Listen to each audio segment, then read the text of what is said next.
Pemirsa Dewata TV, terima kasih Anda masih dalam acara Dialog Budaya. Sesi terakhir ini dengan topik dialog antar kultur, sebuah upaya diplomasi, nampaknya makin menarik saja. Nanti kita akan kembangkan bagaimana konsep dialog yang harus hadir di tengah upaya-upaya diplomasi selama ini. Tapi sebelumnya mungkin ke Pak Trum nih, silahkan membaca puisi nih. Saya ingin mendengar lagi suara Pak Trum yang lembut, besar, dan hening gitu ya. Ya. Ada dua puisi lagi dari Paul Celan. Die Krüge. An den langen Tischen der Zeit zechen die Krüge Gottes.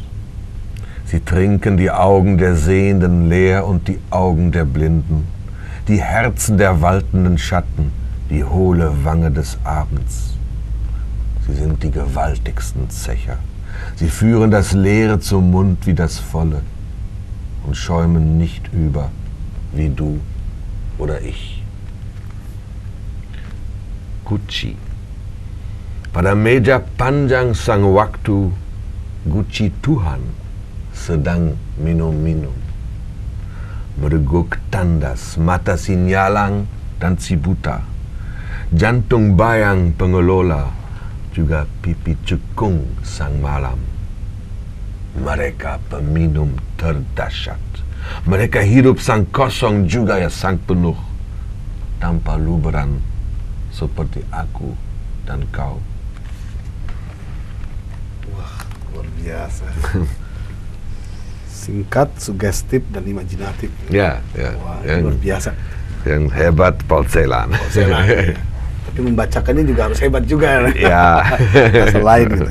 Mungkin kita lanjutkan dialog ini mungkin Pak John Philip. Tadi Pak Trum sudah mengatakan bahwa dialog antar kultur atau katakan antar negara kalau kemudian menjadi besar memerlukan satu sebentuk kesetaraan.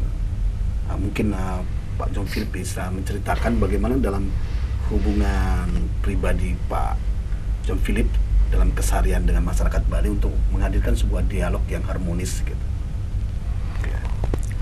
Ada salah satu kesulitan bahwa dengan dunia modern yang kita hadapi sekarang ini, waktunya sangat berbeda.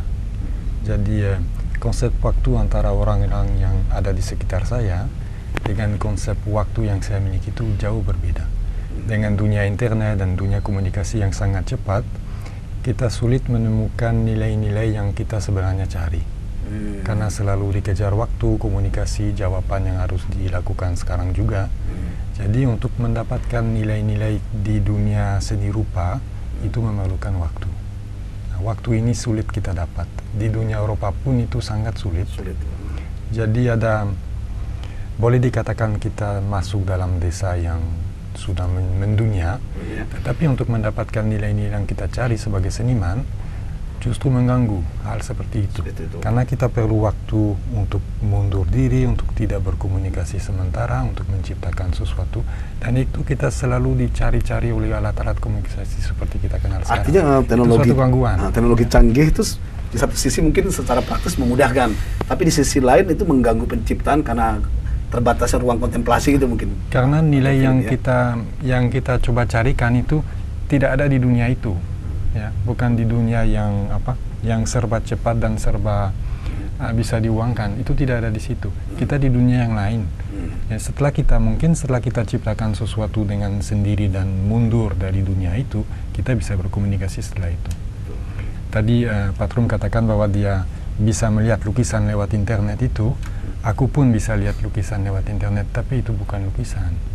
Ya, itu ya mungkin 10% dari lukisan. Lukisan itu sesuatu benda yang diciptakan oleh pelukis, tidak masuk di media itu pun dipamerkan dalam acara tertentu, ada persiapan orang dan kita undang undangan-undangan kita untuk pembukaan pameran, baru kita bisa mengakses ke lukisan atau kita pergi ke museum. Nah, di situ tempatnya memang khusus untuk menikmati lukisan. Kalau saya rasa di dunia seperti komunikasi ini, ya kita bisa mengenal, melihat dan menghitung berapa lukisan ini, siapa yang bikin, kita dapat informasi, tapi kita tidak dapat merasakannya.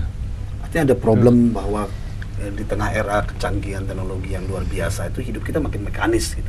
Padahal di dalam kesenian kita perlu sesuatu kehangatan persahabatan, kehangatan visual kita untuk melihat kenyataan yang hadir di dalam kanvas atau apa gitu.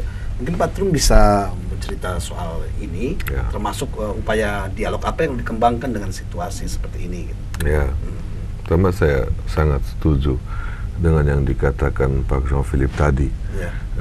Dan jelas sekali bahwa melihat lukisan di internet itu sebenarnya tidak banyak arti. Orang harus melihat aslinya.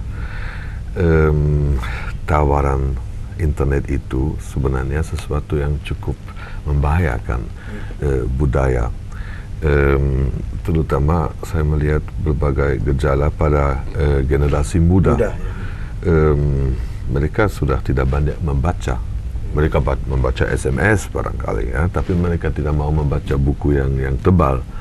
Mereka sangat cenderung tidak sebenarnya waktu cukup, mereka tidak menyediakan waktu lagi untuk mereka selalu diganggu oleh email, oleh kegiatan di hal-hal seperti Facebook atau tukar informasi yang sebenarnya tidak mengandung informasi yang penting. Ada satu kalimat yang cukup cerdas tentang televisi dulu, orang pernah, saya lupa siapa yang mengatakannya. Televisi itu bisa mempercerdas yang sudah cerdas, tapi akan memperbodoh dia yang sudah bodoh. Saya kira internet kira-kira sama. Si pemanfaat yang agak terdidik dan agak sadar akan memetik keuntungan, tapi si orang yang sebenarnya perlu dibantu, yang perlu diberi wawasan lebih luas dalam hal budaya, justru dalam bahaya untuk dipermiskin oleh media itu. Ya, saya kira itu satu ancaman sangat besar, semua kemungkinan yang terdapat dalam sistem internet itu. Tapi kita menjauh dari masalah. Tapi nggak apa-apa itu. Walaupun penting dan itu membahayakan budaya. Itu